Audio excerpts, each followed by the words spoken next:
Ano sa Tagalog ang chair? Upuan. Hindi. Ano? Silya. Asilya. Silya.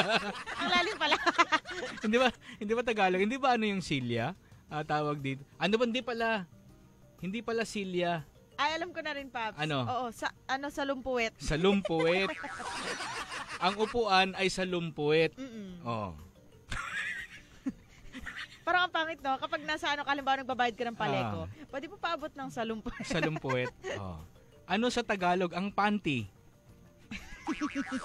Ano, Paps? Hindi mo alam? Hindi. Salungguhit.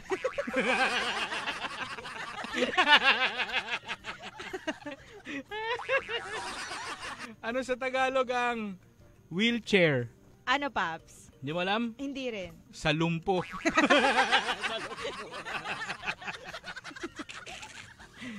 Joke lang. Huwag kayong magalit ha. Joke ko lang yon. Minsan talaga corny si Papa Ronnie eh. Mahilig ka dun, di ba?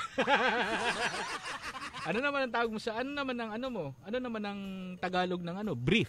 Ano, Paps? Hindi mo alam? Hindi. Sa longganisa.